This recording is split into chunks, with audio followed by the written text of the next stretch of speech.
The topic of what is art has been coming up a lot in discussion about how generative AI doesn't generate art. I don't think there's a universally agreed upon definition of art, so I'd like to walk through my thought process and see if any of you can point out where I'm missing any historical context or I'm glossing over any innate bias. I recently visited a small town where professional career artists still debate if digital art drawn with a tablet pen should be considered art. Since you are viewing this on the internet, I'm assuming most of you think that digitally drawn art should still count as art. These professional artists don't bat an eye at a collage of magazine clippings glued together. That is unquestionably art to them. However, many people online do not consider collages to be art, since the quote artist unquote didn't create any of the images included in the piece. I made my video background in MS Paint. I used predefined shapes that I placed and stretched and resized, and predefined colors. To get the battlements to look uniform, I did one and copied it, then copied those two, and so on, trying to eyeball if the gaps between were equal. The two smaller towers are also copy-paste of each other. Both clouds are a predefined cloud shape that I flipped and stretched. The whole image is almost but not quite symmetrical. The extra lines on the tower tops are just the straight line feature.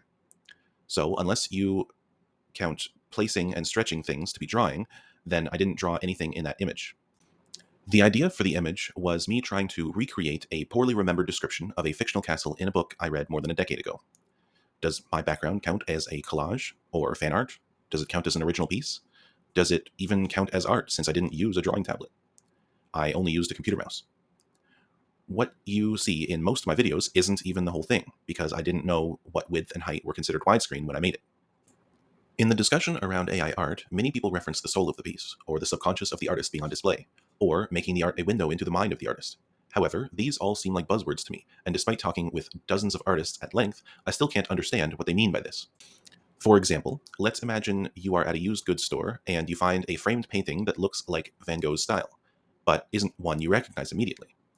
You can tell it isn't just a print because of the texture of the paint on the canvas. How can you tell if this is a lesser known piece, or the work of a college student attempting to recreate his style, or an AI image that someone decided to use as a paint by numbers? If a new artist uses an existing art style, is it still art? Old comic style with those dots everywhere, Van Gogh style, Da Vinci style, melting clock style, cave painting style, medieval tapestry style, Shrek style. I don't know many of the style names, but from what I've heard, there have been hundreds of thousands, possibly millions of art styles throughout history. As someone who watches cartoons and anime, I can recognize when two shows use the same or similar art style. In some older movies I've watched, characters debate whether photography should be considered art. Sometimes the variety of lenses and settings can be used to justify it being art, but those might not hold up to a photo taken on an iPhone. If some photos are art, and some photos are not, then how do we tell the difference? If all photos are art, then what about a photo of someone standing next to a screen with an AI-generated image on the screen? Is the photo itself art, but the person or the screen or the image on the screen are not art? Or what about a photo of a photo with no AI involved? Is the second photo art? What if a single photographer were to take a photo, then take a photo of that, and so on 1,000 times? Is the final photo art? I've seen things like this where the camera zooms out each time, including the photographer at each step. But that's not what I'm asking. I'm asking if the second photo is as identical as physically possible to the first, while using a camera in real life. The digital version would be taking a screenshot of a screenshot 1,000 times, cropping it to exactly the same pixel every single time. What if the photographer printed out the original photo once, and the second one 999 times, and said that they had taken 1,000 photos? Does that change which of the 1,000 prints are actually art? If someone takes a photo of a famous piece of art, is that photo art? That gets back to this is not a pipe. The photo of the painting is not a painting. It is a photo.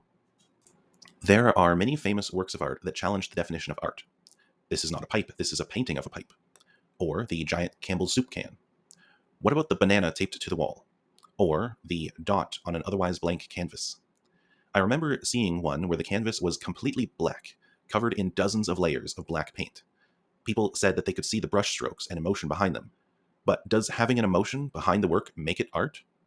What if I had emotion behind clicking the button to pay my credit card? If I pressed the button harder or at an angle, the person on the other end would never know. Is something typed in caps lock art, but the same sentence typed normally isn't? While we're on the topic of intentionality, many YouTubers argue that movies are art because the director has creative control over the shot compositions and the framing. If an AI tool were to allow you to turn the camera to see something off screen or brighten the image to reveal the cloaked face, then it wouldn't be the director's intention. It would be the audience's intention. So it would not be art. Sidestepping the question of audience for a moment, the Justice League movie. Famously, the theatrical release was so different than the director's vision that an entire second movie needed to be filmed and released. The Snyder Cut is the director's vision, so that would make it art under this definition. But what about the theatrical version? Was it the executive's vision? Was it the editor's? Was it a combination of competing visions by thousands of people who worked on the film? If it is only the director's vision that counts, then the theatrical version is not art. But if those other people's vision counts, then why wouldn't an audience member's vision count also?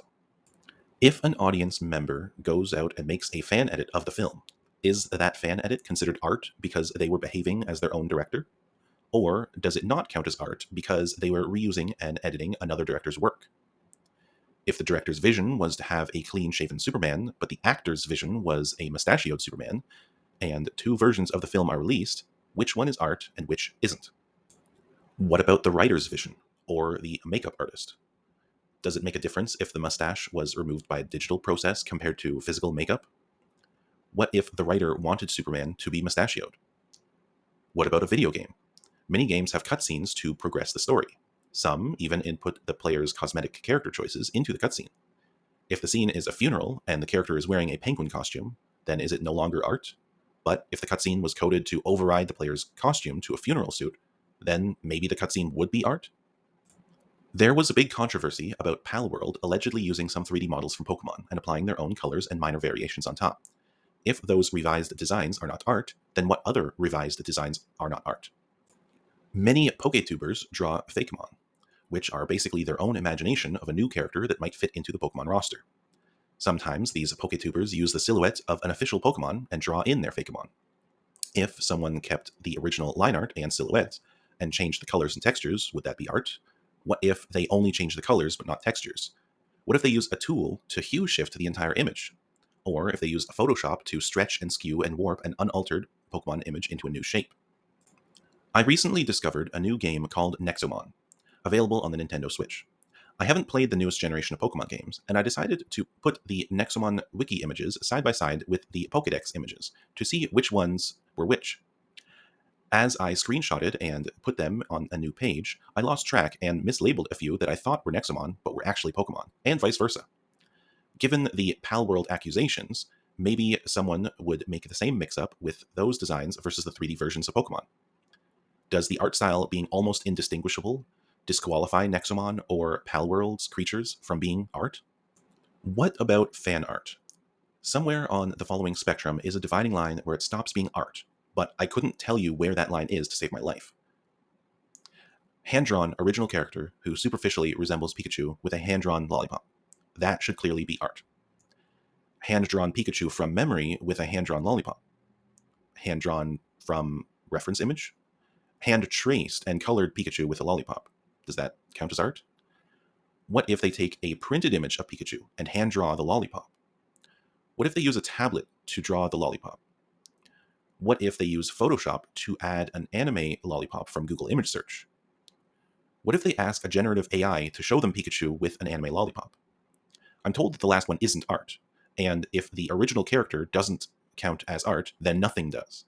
So the dividing line has to be in this list somewhere. What is the difference between the predefined textures and colors in Photoshop versus getting something like that from an AI image generator or Google image search? What about using AI-generated images as a step in your process, like using the Pokemon silhouette, but doing your own internal line art and coloring, or using a default cloud in the background of a landscape piece on Photoshop? Lastly, I'd like to address what Darren Mooney, aka The Backdrop, on Second Wind said regarding AI art. I'm too lazy to get the exact quote, but I'll link the original video down below. He said something about how there are already too many artists scrambling for attention, and making art more accessible for people without artist training should not be desired. He said it isn't a supply problem. I think he was referencing how generative AI companies market themselves as a way to get the image the customer wants without the hassle of trying to find an artist. I see several flaws in both sides of this. The company is saying, pay them instead of artists. They don't want new artists or new art styles to ever exist in the future. The end of art history already happened. Anyone with a lick of common sense can see how short-sighted that is. However, Darren is saying there must always be an aristocracy. If society were to allow everyone to be able to visually depict what they can imagine, then those things would be so numerous in comparison to traditional art pieces that it would be too difficult to search. Basically the same problem that Steam had with its greenlight process many years ago. Searching Steam for games to play in 2010 was similar to searching the Walmart electronics department. By 2020, searching Steam was more like searching a flea market. The marketplace was flooded with asset flips, developer tool tutorial maps with developer tool tutorial gameplay features, pre-alpha promises that a game might one day in the next century possibly exist if the creator doesn't get bored first, and so on. I heard horror stories of some games on Steam that didn't even have an executable file, so they couldn't even run. I think Darren is trying to caution people that AI art could do the same thing to art that those game dev tools did to Steam, although it is difficult to say for sure if this is what he meant. Darren, if you're watching this, I'd be happy to interview you regarding your opinions on generative AI art. I haven't figured out if YouTube has a messaging service yet, so let me know in the comments how I should contact you. For everyone else, I put up new videos every Saturday and appreciate the views, likes, and comments.